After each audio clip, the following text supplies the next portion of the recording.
원주 옛 드림랜드 부지가 별다른 활용 계획 없이 수년째 방치돼 있습니다. 지역 활성화에 대한 주민 기대가 실망감으로 변하고 있습니다. 올해부터 졸업을 연기한 대학생들에게 졸업 유예금 부과가 금지됐지만 일부 대학은 이를 무시하고 여전히 유예금 납부를 강요하고 있습니다. 횡성 태기산 도립공원 지정 협의가 장기화되고 있는 가운데 주민들이 오늘 산림청과 면담을 갖고 도립공원 지정의 필요성을 강조했습니다. 지난달 화재가 발생한 원주 중앙시장 피해 상인들을 위한 임시 점포가 시장 가동 옥상에 마련돼 오는 28일부터 운영됩니다.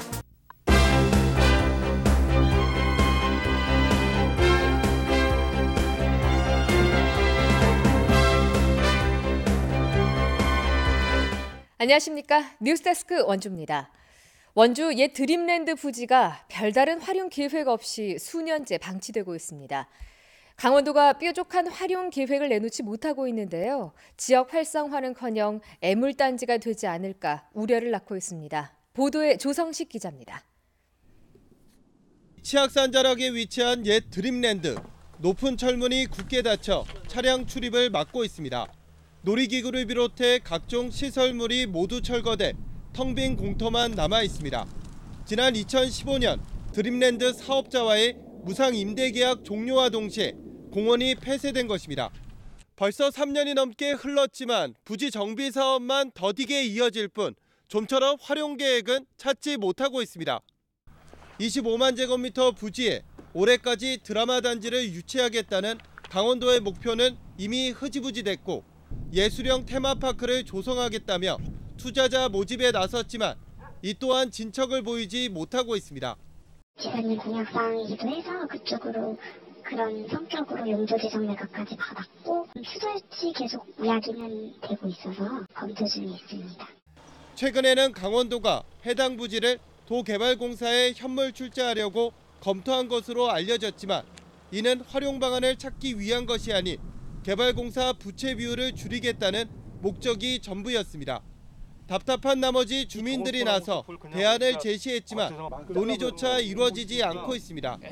실질적으로 나간 뒤에 뭐가 또 더 활성화될 줄 알았죠. 차라리 그냥 일반 공원 부지를 만들어 달라 하고 저는 원주시장님한테도 부탁을 드렸어요.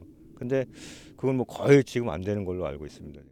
폐허가 된 드림랜드 부지가 쓸모없는 애물단지로 전락하는 모습이어서 지역 활성화에 대한 주민들의 기대도 점점 실망감으로 변해가고 있습니다.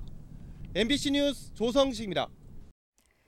횡성 태기산 도립공원 지정이 산림청과의 협의 지연으로 장기화되고 있습니다. 주민들은 산림청과 면담을 하고 도립공원 지정의 필요성을 강조했습니다. 김진아 기자입니다. 태기산 도립공원이 추진되는 곳의 면적은 22제곱킬로미터로 99.9%가 국유림입니다. 산림청이 우려하는 건 공원 지정으로 자연공원법을 적용받게 돼 새로운 규제가 생긴다는 겁니다. 전국 도립공원 전체의 국유림 비율이 16% 수준밖에 안 된다며 강원도는 도유림과 군유림도 많으면서 왜 굳이 국유림으로 도립공원을 지정하냐는 부정적인 입장을 내비쳤습니다. 도립공원으로 이제 지정이 되면은 우리 국유림을 경영하는데 여러 가지 지장이 있다. 애로사항이 많이 발생한다. 사유지가 없어 도립공원 지정이 수월할 거라 기대했던 주민들은 산림을 보존해야 할 산림청이 오히려 공원 지정을 꺼리는 걸 이해할 수 없다는 입장입니다. 다른 지역은 도립공원이 6곳에 달하는데 청정 강원이 한 곳밖에 없는 것은 산림 복지에도 역행하는 것이라며 홀대론도 제기했습니다. 고령화로 소멸 위기에 놓인 농촌 살리기를 위해서라도 태기산 도립공원 지정은 꼭 필요하다며 조속한 협의를 촉구했습니다. 둔내에게 KT 역사도 지금 개설이 돼 있고요. 같이 병행해서 진행이 된다 한다면 아마 지역 경제 발전에도 좀 도움이 될 거라고 그렇게 판단을 하고 있습니다. 한 차례 강원도 협의를 반려한 산림청은 2차 협의도 기한 연장을 요청한 상태로 중앙산지위원회를 거쳐 최종 입장을 밝힐 예정입니다. 강원도는 산림청 협의와는 별도로 다음 달 태기산 도립공원 지정을 위한 용역에 착수할 계획입니다. MBC 뉴스 김진아입니다. 올해부터 졸업을 연기한 대학생들에게 졸업 유예금 부과가 금지됐습니다. 하지만 도내 일부 대학들은 이를 무시한 채 여전히 유예금 납부를 강요하고 있는 것으로 드러났습니다. 김상훈 기자가 보도합니다. 올해 1월부터 시행된 일명 졸업유예생 등록금 강제징수 금지법. 이 법은 취업난에 졸업을 미루는 학생들의 부담을 덜어주기 위해 발의돼 지난해 국회를 통과했습니다. 이 법안은 졸업을 유예한 학생에게 학점 이수 등 수강을 의무화하는 방식으로 졸업유예금을 받지 못하도록 규제하고 있습니다. 하지만 도내대학 절반 정도가 졸업을 연기한 학생들에게 등록금이나 시설 사용료 일부를 여전히 요구하고 있습니다. 한라대학교의 경우 졸업유예생은 2학점짜리 취업 과목을 의무적으로 수강하고 20만 원을 내야 합니다. 또 상지대와 경동대는 수업을 듣지 않아도 졸업을 유예하면 등록금의 6분의 1가량을 내도록 하고 있습니다. 학생들은 수업을 듣지도 않는데 많은 돈을 내야 해 부담스럽다고 말합니다. 유예를 하면은 이제 학교를 아예 안 나가도 한 5, 60만 원 정도를 받고 있는데 아무래도 학생 입장에서 5, 60만 원은 너무 좀 부담스럽기도 하고. 강원대는 주차장과 도서관, 식당 등 시설 사용료 명목으로 13만 원에서 17만 원 정도를 학생들에게 요구하고 있습니다. 졸업 유예니까 신분이 그 대학교 이제 소속이니까 내는 건 맞다고 생각하는데 쓰는 사람도 있고 안 쓰는 사람도 있고 자기한테 필요한 부분도 있고 안 필요한 부분도 있으니까. 대학들이 버젓이 현행 법률을 어기거나 법안을 피해 우회적으로 등록금을 징수하고 있는 셈입니다. 법 제정 취지 자체는 등록금에 대한 부담, 경제적 부담을 감수하는 부분인데 지금 법률에서 명시되어 있는 부분은 수강을 의무화하는 것에만 금지하는 것만 적혀 있습니다. 이에 대해 해당 대학들은 재학생 신분 유지를 위해 등록에 필요한 최소한의 금액만 받고 있다고 해명했습니다. 졸업유예생의 실질적인 경제적 부담이 여전해 법률 위반 단속과 우회적 등록금 징수를 차단할 대책 마련이 시급해 보입니다. MBC 뉴스 김상훈입니다. 도내에 하나밖에 없는 국제 여객선의 승객이 지난해 많이 줄어들었습니다. 저가 항공의 잠식 때문인데요. 올해 전망도 그리 밝지는 않다고 합니다. 유인호 기자가 보도합니다. 동해에서 일본과 러시아를 오가는 화객선입니다. 지난해 이 선박을 이용한 여객은 53,200명으로 2017년에 비해 15.8% 감소했습니다. 일본과 러시아 양쪽 항로 모두 비슷하게 줄었습니다. 일본의 자연재해가 잦았던 데다 사드의 여파가 잦아들면서 관광객들이 중국으로 발길을 다시 돌린 게 일본 항로 감소의 주요 원인이라고 회사 측은 분석했습니다. 러시아 블라디보스톡 항로는 저가 항공에 밀렸습니다. 17년도에 5개 정도밖에 안 됐던 항공사들이 18년도 들어서 거의 10개, 12개 정도까지 늘리면서 좀 교통편이 많이 늘어나서 좀 줄었습니다. 그게 대부분 저가 항공인가요? 네, 맞습니다. 선사는 올해도 좋아지기 어려울 것으로 전망하고 있습니다. 경기가 크게 좋아지거나 여객기 운항이 줄어들 것 같지 않기 때문입니다. 이런 가운데 속초에서 러시아와 일본으로 가는 카페리가 오는 5월 취항을 계획하고 있어 국제 여객선 시장에 어떤 영향을 미칠지 관심이 쏠리고 있습니다. 러시아 쪽 항만은 지난해 추진했던 자루비노 대신 슬라비앙카로 바꾸어 일주일에 2항차 운항할 예정입니다. 자루비노 항만이 CIQ 기능을 할 수 있는 여객 터미널이 준비가 되지 않았습니다. 그래서 대체 항만으로서 슬라비앙카 항만을 지금 취항하고자 하는 부분입니다. 동해항을 모항으로 하는 DBS 크루즈 해리는 슬라비앙카 항이 국제 카페리를 받을 수 있는 여건이 안 되는 것으로 파악됐다며 신규 업체가 결국 블라디보스톡 항로를 넘보지 않을까 경계하고 있습니다. MBC 뉴스 유인호입니다.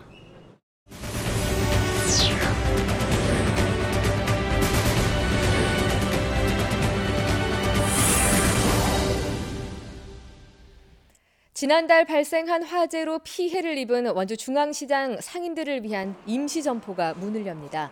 원주시는 중앙시장 가동 옥상에 임시점포 16개와 창고 2개, 예비점포 5개 등을 설치해 이달 말부터 운영에 들어간다고 밝혔습니다. 오늘부터 옥상 바닥과 안전망, 상하수도 설치 공사, 전기 공사가 시작됐고 안전 점검 등을 거쳐 오는 28일에 영업을 시작할 예정입니다. 원주시는 화재가 난 중앙시장 건물에 대해 정밀 안전 진단을 벌이고 있습니다. 지난해 원주시 행구동 전원주택에서 아내를 살해한 혐의로 기소된 69살 조모 씨에게 1심 법원이 징역 16년을 선고했습니다. 춘천지방법원 원주지원은 오늘 열린 선고 공판에서 40년 동안 함께한 아내를 둔기로 때려 살해한 것은 인륜에 반하며 이후 머리를 비닐로 씌워 범행하는 등 죄질이 불량하다고 양형 이유를 밝혔습니다. 조 씨는 지난해 7월 자신의 주택 마당에서 아내를 둔기로 때려 살해한 뒤 강도 사건으로 위장한 혐의로 재판에 넘겨졌습니다. 횡성군이 추진하고 있는 아동 친화도시 조성 연구 용역 최종 보고회가 오늘 횡성군청에서 열렸습니다. 횡성군은 아동 청소년 관련 기관 단체장 등 100여 명이 참석한 가운데 보고회를 열고 횡성적 아동 요구 우선순위와 사업 분석, 향후 중점 과제 등 아동 친화도시로 나가야 할 방향을 논의했습니다. 횡성군은 용역 결과 등을 토대로 부서별 사업을 분류해 4개년 기획 수립에 반영하고 올해 말 유니세프 아동 친화도시 인증을 신청할 계획입니다. 평창군이 미세먼지와 질소 산화물 등 자동차 배출가스로 인한 대기 오염을 줄이기 위해 노후 경유차 조기 폐차를 지원합니다. 지원 대상은 배출가스 5등급 경유 자동차 또는 2005년 이전에 배출 허용 기준이 적용된 차량으로 오는 22일까지 접수를 받아 연식이 오래된 순으로 60대를 선정합니다. 평창군은 또 다음 달 4일부터 전기 자동차 구입 신청자를 받아 선착순 15대에 한해 한 대당 최대 1,540만 원을 지원할 예정입니다. 영월군이 스마트시티 조성사업 선정을 위해 기업이나 대학 등의 정책 제안을 받습니다. 65세 이상 인구 비율이 26%에 달하는 초고령화 지역인 영월에 당뇨 질환자나 장애인을 위한 사회 안전 서비스가 담긴 내용으로 다음 달 8일까지 접수합니다. 스마트시티 조성은 창의적인 아이디어로 각종 도시 문제 해결책을 추진하는 정부의 사업으로 선정되면 15억 원이 지원됩니다. 건강보험심사평가원의 만성 폐쇄성 폐질환 진료 적정성 평가에서 도내 1등급 병의원 비율이 전국에서 두 번째로 낮은 것으로 나타났습니다. 이번 평가 결과를 보면 1등급 병의원은 원주 세브란스 기동병원과 강원대병원 등 9곳으로 도내 평가 대상 220곳 가운데 4.1%로 나타났습니다. 1등급 비율이 가장 낮은 지역은 경북으로 4%였고 가장 높은 지역은 제주로 10.7%였습니다. 오랜 간병 생활을 하는 가족들의 스트레스와 우울감을 줄이기 위한 가족 상담 지원 서비스가 운영됩니다. 국민건강보험공단은 이달부터 원주와 춘천 등 전국 58개 지사에서 간병 부담이 큰 가족 수발자를 대상으로 맞춤형 심리상담과 응급상황 대응 서비스를 실시합니다. 2천여 명의 가족 수발자에게 지원되며 정신건강 전문가가 상담에 나섭니다.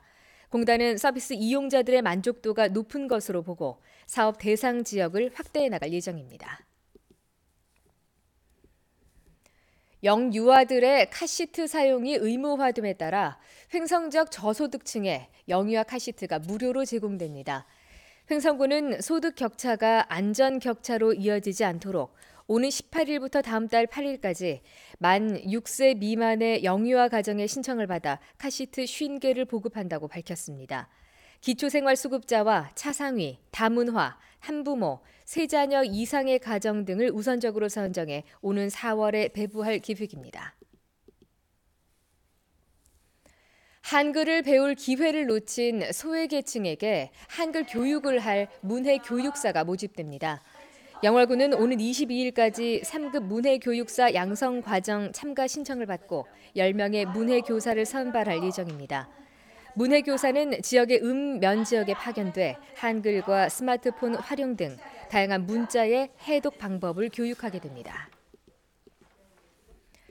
평창 동계올림픽 1주년 기념 전국 바둑대회가 오는 16일부터 이틀 동안 평창 국민체육센터에서 열립니다. 전국에서 바둑 동호인이 600여 명 참가하는 이번 대회는 일반 동호인 3일 1조 단체전과 5인 1조 단체전, 프로를 준비하는 초등학생부와 초등 유단자부 등 4개 부문으로 나뉘어서 진행됩니다. 평창군은 이번 대회가 생활체육 바둑의 저변을 확대할 것으로 기대하고 있습니다. 뉴스데스크 원주를 마칩니다. 고맙습니다.